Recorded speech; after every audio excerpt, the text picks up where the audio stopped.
What is up? It is Friday, December 13th. I got a silly Christmas hat for a Christmas thing at work. Driving into work pretty late. I've done a bunch of meetings already today, but I'm just waiting for this little holiday get-together thing. So we got a topic. My voice is still kind of crap, so I apologize. We're going to be looking at Reddit again. So the topic for today is handling constant requests for help from previous team. And this is something I have a ton of experience in, especially early in my career. Less so at Microsoft in the past few years, but something that I had to navigate a lot. So the person goes on to say, I recently transferred internally to another team, and in the past few weeks, I've been pinged nearly a dozen times by my old team for helping fix issues with the old system. I do not mind helping out a little, but the volume of SOS messages I'm getting is unsustainable, as now I'm in a role with more work. There's a little bit more in the post. We're going to leave it there because I think there's enough to talk about already. I got to get gas, so this one I will have to trim very briefly. I don't really edit these at all, except if I just have to cut out me getting gas so that you're not sitting here waiting for nothing. I'm still way too awkward to take the camera out and pump gas and film myself like an absolute idiot. So we'll skip that. I'll trim it out for you.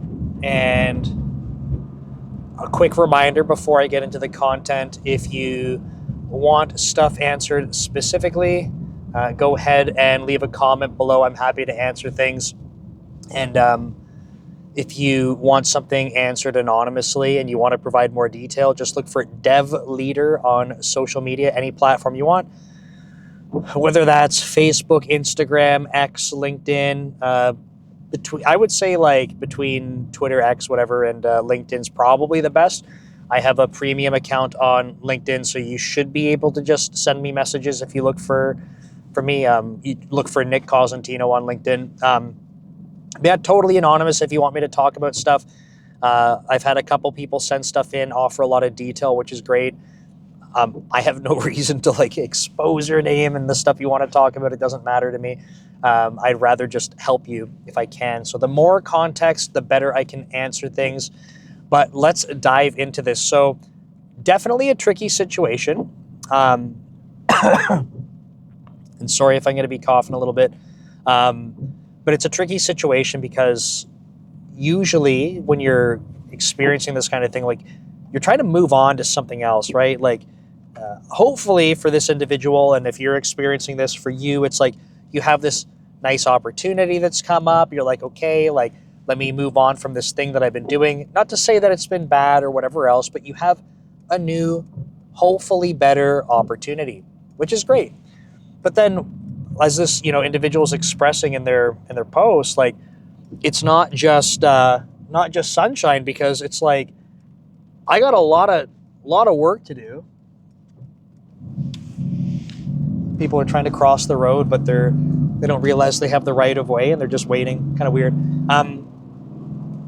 You have a lot of work to do in your new role, ramping up and stuff, and it's not it's seemingly not like the old work stopped, right?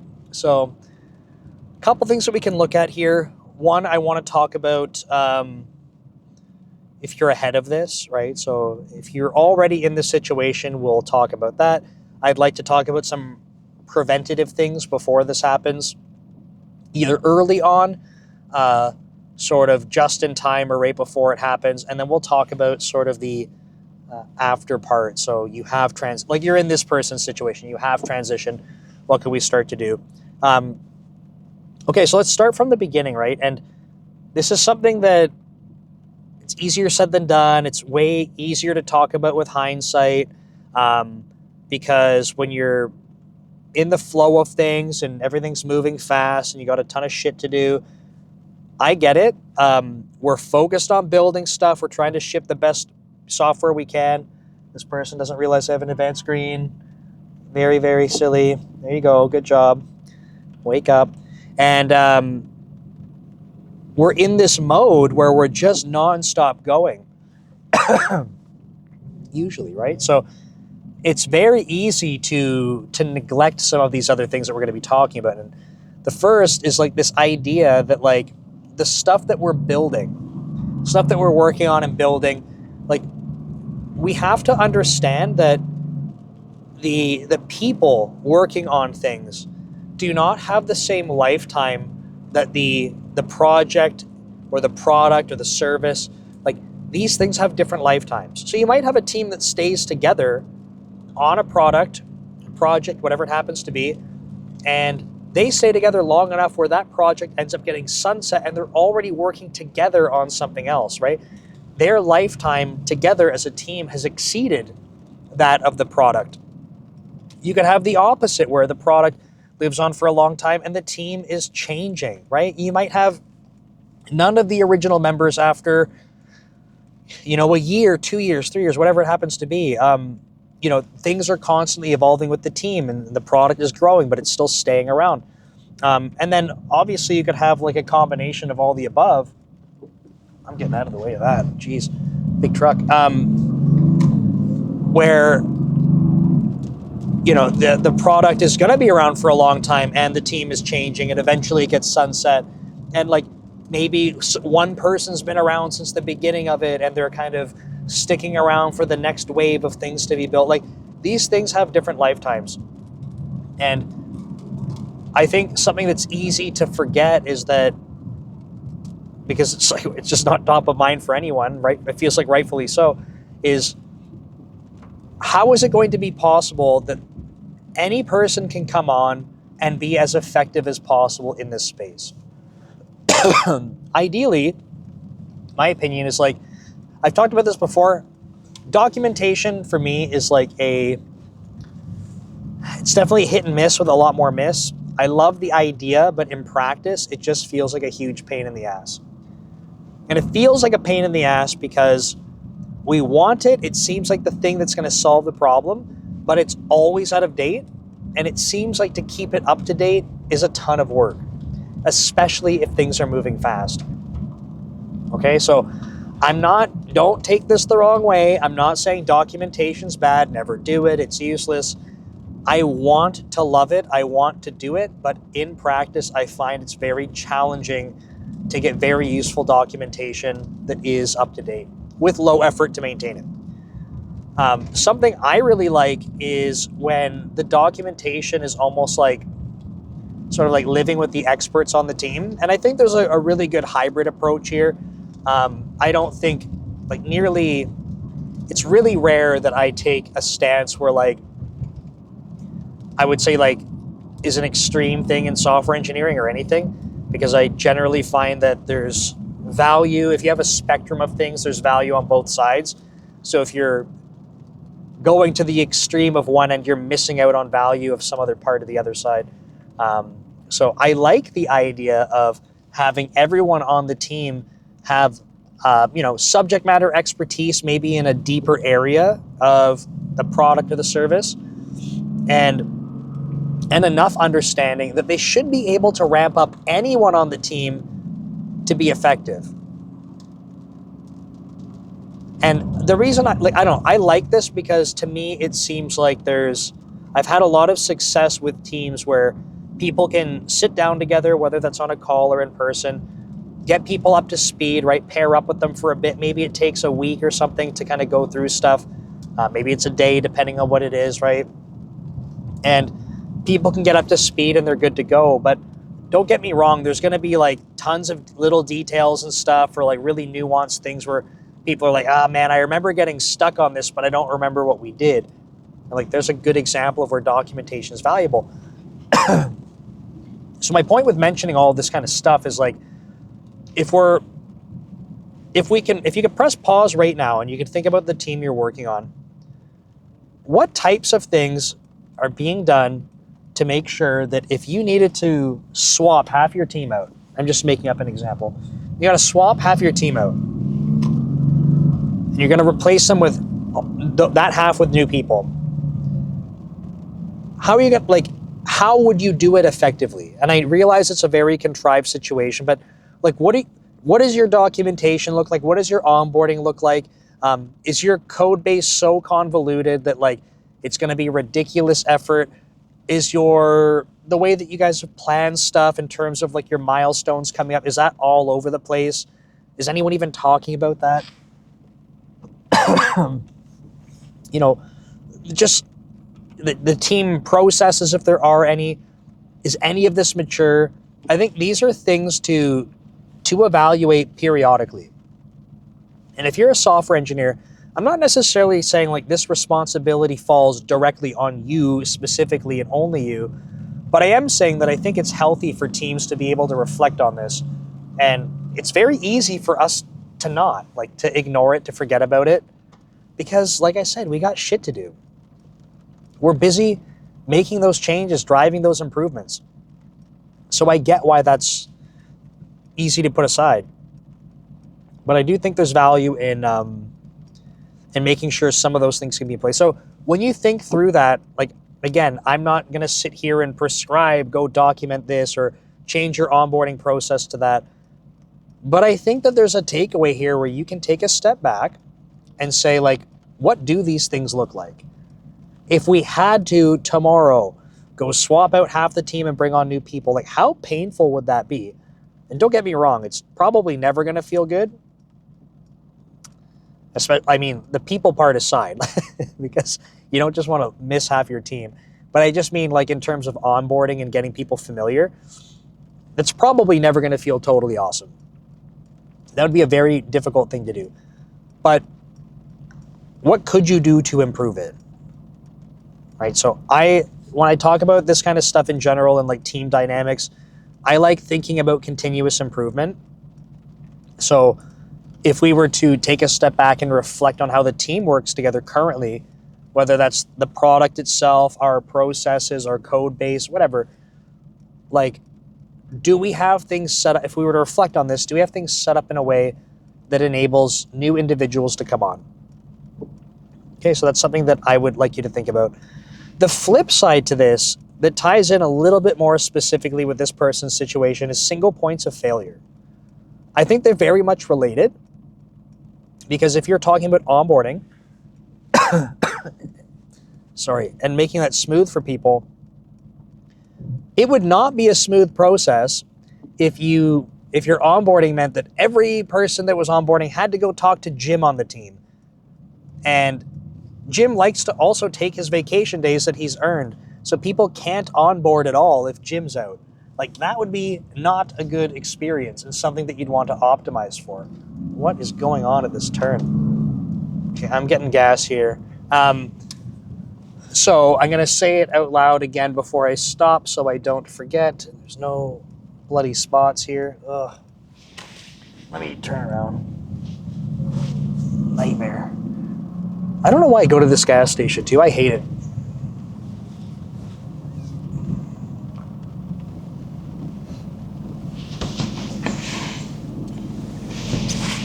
Cool. Okay. But what we are talking about is single points of failure. So BRB. All right. So single points of failure in the team. If you are, I already turned this thing off, man. Why is it beeping at me? If you're finding that you have individuals that are single points of failure for anything on the team, this is something that's really important to address. And it's funny, I think some people are like, oh, like job security, right? Like, if I know this thing and no one else knows it, isn't that job security? Like, that's what I want. Like, sure. I've talked about this before too. Like, yeah, you could look at it that way. It also means that you're also kind of stuck doing exactly that until the end of time. So if you found that thing you love to do and you don't want to grow anymore in your career and you want to have that job security, there you go. Hoard it to yourself. You're good to go. I just think that's a pretty terrible way to approach your career, but that's just me. So especially from a team perspective, though, we don't want single points of failure. That doesn't mean that there, can't be experts. Like, I've worked in tons of teams where one person is like definitely the expert on something, but that doesn't mean that like other people just don't know anything about it. And that's important. Like, other people should know stuff about it. They don't all have to be experts. So I think there's, going back to what I said a little bit earlier, when you can have sort of expertise split out across the team, I think that's very valuable. You might have pockets of deeper expertise in different areas, but everyone should at least be a generalist across the board. So identifying single points of failure, how do you go fix that? Well, you would go try and make sure that if someone is such an expert in an area and there isn't even basic knowledge across the rest of the team in that spot, that you start carving that out, right? Maybe, if it's not even something that's being actively developed anymore, but it's still mission critical. So say it's a legacy system and only one person has that knowledge, like you could basically try getting them to document some of it, do presentations on some of it. So there's like almost like video documentation of what's going on. I think there's a lot of things you can do. If you're actively developing in those areas, you might say, look, we're going to take someone else and get them to do the work this time. We realize it's going to mean things are going slower. Like, we understand that trade-off, but it's worth it in this case. I really want to get in front of this bus in the fast lane,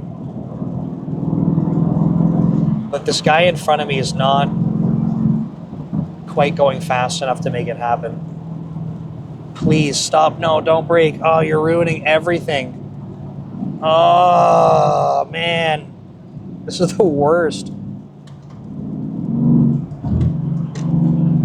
Because the bus doesn't go faster than the rest of traffic. They are like slower than the rest of traffic in the fast lane. And it's really stupid. Like, if you're already going slower than the rest of traffic, just stay in the rest of traffic going slower. Just do that. Don't ruin it for everyone else. Like me, you're ruining my day. So, single points of failure, address those, find ways to get other people ramped up in those spaces. But this is all stuff that we want to do well ahead of time. This is stuff, if you don't have people leaving the team right now, everything's good, everyone's happy, team's growing, you got good product and service getting off the ground, awesome. Don't neglect this stuff. Like, do it while it's early, make a habit of it, because if you're trying to implement this stuff later, it's more challenging, right? There's a lot more knowledge to get your hands on, get understanding of. Like, it's just more challenging. So start early. I'm hoping if you're listening to this and you're like, yeah, we don't really have that problem, like, today you don't. And if you try thinking through some of these things, you can help prevent those types of problems. And I'm sure you can come up with your own solutions for this, right? I'm just trying to get this idea seeded for you to think about. Okay, so this is like some of the early pre-work. There's 2 buses. Oh my goodness. So for context, I'm going under the speed limit. If I look in front of the 2 buses, I can't see the next vehicle in front of them, okay? The lane to my right is slowing down, and the lane beside that's slowing down because there's cars that are coming on. But there's 2 buses in front of me. The bus directly in front of me has his brakes on. There aren't cars in this lane that I can see ahead of them. We're going 10 miles an hour below the speed limit for no reason. It's very frustrating. Okay, next phase that we're talking about is there is a planned transition. So you haven't done the transition, but now we know it's coming. Okay, how do we prep for this? This is where we take some of those ideas that we just talked about and actually cue them up sort of tactically now, because we're going, hey, look, maybe we didn't plan for some of this really well. Maybe you have done a pretty good job of this, and there's only a couple of gaps. Great, right? But let's go review what's going on and come up with a tactical plan for making sure that this can happen. So something that's important you try to do is look at the areas that you have some of the deepest subject matter expertise and or history on, right? And if you're being honest and working with your team on this, like, is there another person on the team or multiple people that have some of that knowledge, right? It's not a matter of like, oh, I know more than you, or, obviously nothing like that. It's like, do we legitimately have people that feel comfortable in this space? Have I been taking all of the work items to do in this space for the last 4 years, and now no one else knows a thing about it? Or am I the only one that was around for 8 years ago when we had this legacy system? I've been the one kind of keeping it going, but now I'm leaving and it's not going to be my responsibility anymore, but no one knows it, right? So I think it's important you go through this little exercise of like, what things am I potentially the single point of failure on? It could be a bunch of things. So areas of code, could be, just knowledge from different things. I'm trying to think like different processes maybe. I'm going to make up something off the top of my head, right? Maybe you have someone who's been leading the Scrum for the last 6 years, and no one else has ever tried it. No one else actually knows how to do it. This one's probably an easier one to solve, but if there's processes in place, try to think about like what that might look like as a handover. But that's sort of the next phase, is like kind of designing this handover portion. Now, depending on how much time you have in your transition, this is dramatically going to affect what you're able to do, right? So if you're like, hey, like next week I'm switching teams, you only got a week to go try to put something in place. And I think you need to be realistic that if you've been a single point of failure for a long time on important areas, it's probably going to take longer than a week before one random person on your team happens to build up not even to the same amount of experience as you. Oh my God. I need throat lozenges, that's all. I keep getting like, as I'm talking, I'm getting a tickle in my throat. It's like I don't even have a sore throat. My nose is clear, very odd. So yeah, it's not about having the same level of depth and expertise as you, right? It's just like someone's got to be comfortable in that space. So what is that plan going to look like to transition stuff over, especially if it's not going to fit into the time? And I think that this is important to have like clear boundaries. And it's hard because like, it's hard for two reasons. And so let's talk about one, which is like, you have new priorities coming up. You're going to be on a new team. There's going to be new responsibilities for you. You need to make sure that you can commit your all to this new stuff. Understandable. The other side is like, we can't just drop the ball, right? We can't just have one team completely fall apart because someone left. Especially if they're like in the same type of proximity, right? It's not like they won the lottery and left the company. It's like, they're on a partner team now, and it's like, like, John, you're still sitting right here. Like, could you just help with this? So we need to be able to respect people's boundaries for the new stuff they're doing, but we also can't just drop the ball completely. But that's exactly why I think it's important when you're coming up with like a transition plan to talk about actual boundaries, right? So I want to give you a concrete example because I lived through this at Microsoft. This was a bit of a surprise for me a couple of years ago. I was managing, I've talked about this concept of like feature crews, which are smaller teams within teams. So I was managing a feature crew, and then there was a manager who was, so on a different team, there's a manager who was transitioning to another entirely different team. And my skip level manager, because my manager had actually left, my skip level manager, so I mean technically my direct manager at that point, had said, hey, by the way, this guy's leaving, so we're going to be giving this team to you. And I mean, that's exciting. That's a really cool opportunity for me, right? It's a little scary, but these are types of things where I'm like, hey, like, someone trusted me with this. It's not like he was like, oh man, like, I don't trust Nick with this. I better, like, I'm the skip level. I should take this team on, and because I don't trust Nick. So it's a good feeling where it's like, hey, like, I believe that you can handle this. I got to pass this bus now. This is nuts.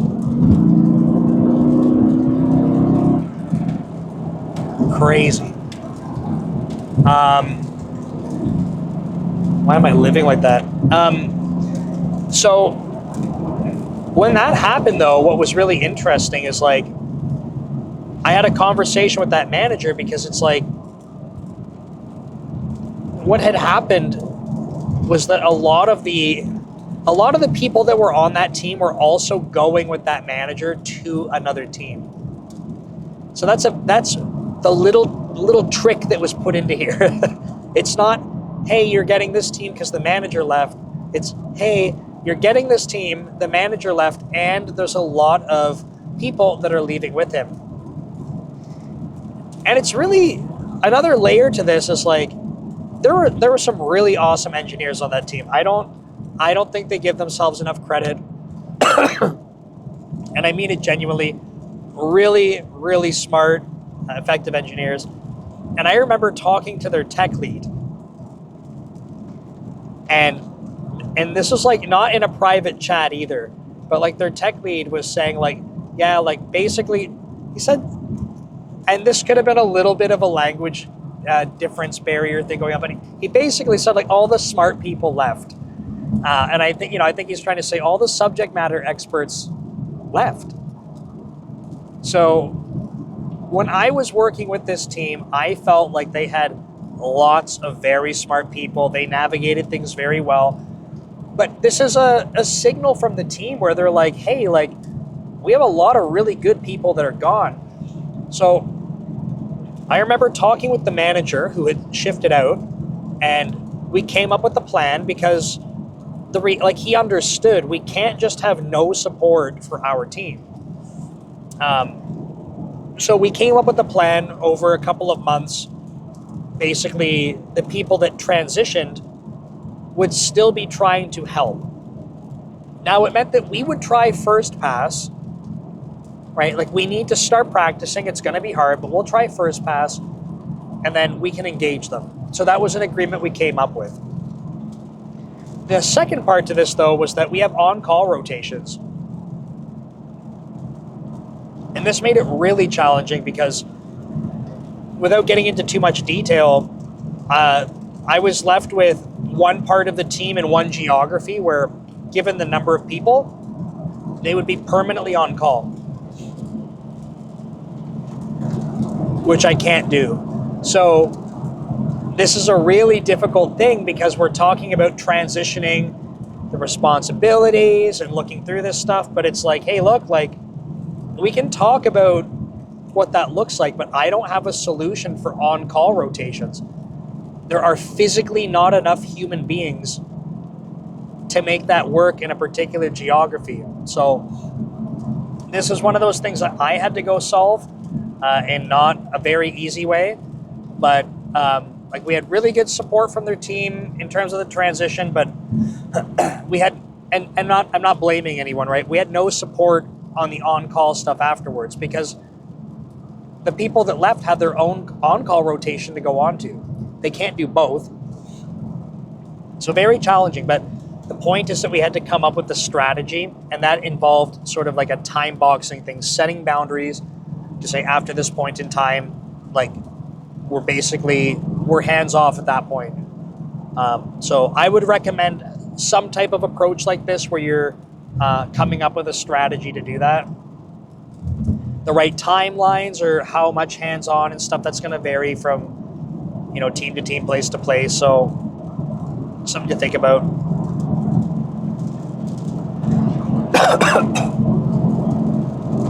I got to switch lanes here, and it's kind of foggy, and I'm just watching for brake lights. So I got to get this highway. Given where I am on the highway, let's kind of shift gears now to specifically this individual's situation, right? So seems like the transition has happened. And it seems like things are pretty painful.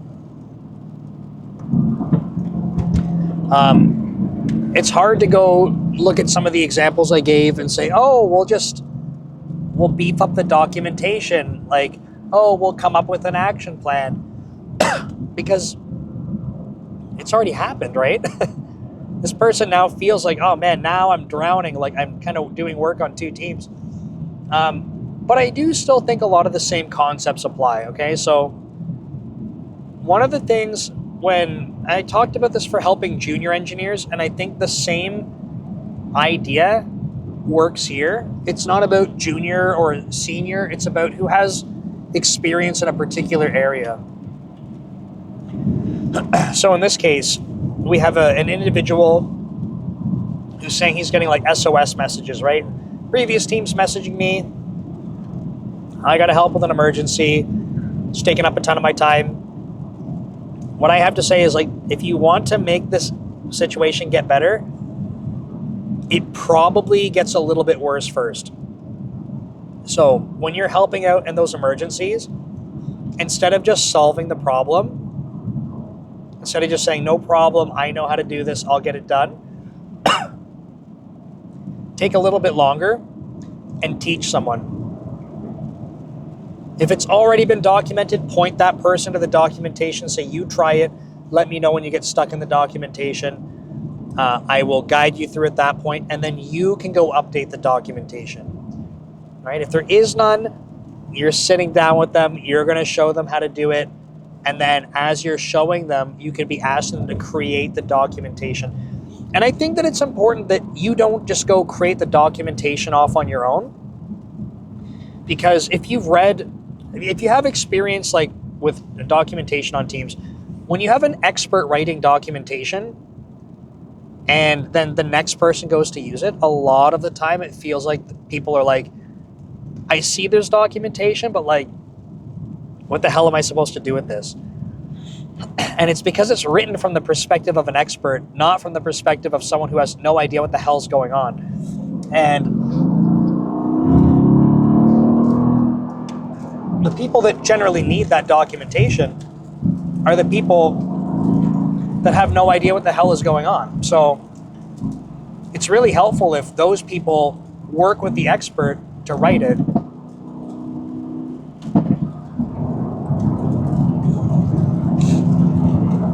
If you're going to be in the fast lane, man, you got to be at least going the speed limit. So let's make sure that's happening.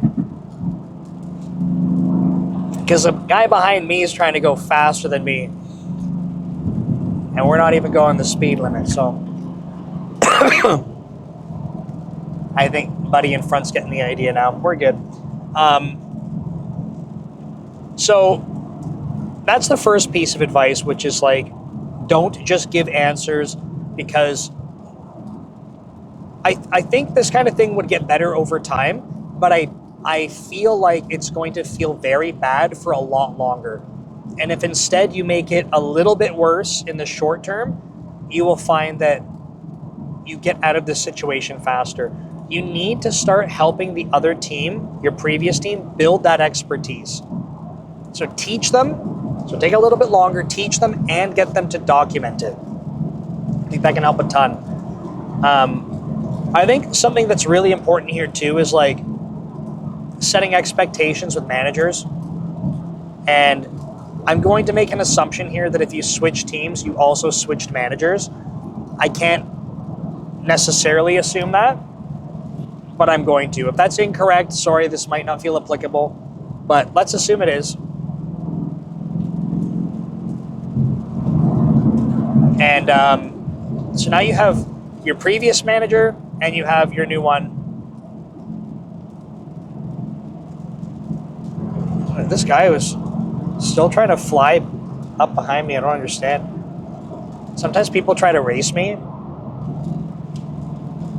so they drive like a little bit erratically. So he was like tailgating me for a bit and then backing off and then tailgating again. And you can't see, but when I'm telling you like people are going slow in front of me, I'm not tailgating them. So you can hear the car, but you can't see how I'm driving. So I understand you might be wondering about that, but tailgating people is a real stupid move. Don't want to be in that situation.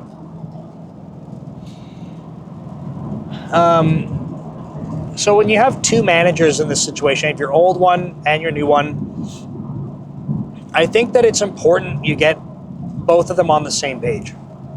because you might feel like you're getting pulled in different directions. Your new manager going forward is going to be the one helping you grow in your career, ideally.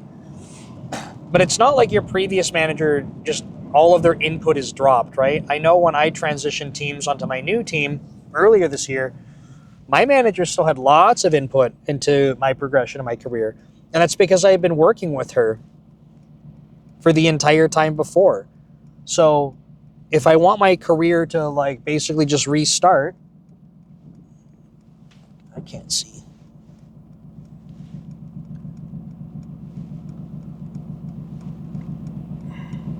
I was going to turn right on this red, but oh, it says no turn on red. So let's not do that.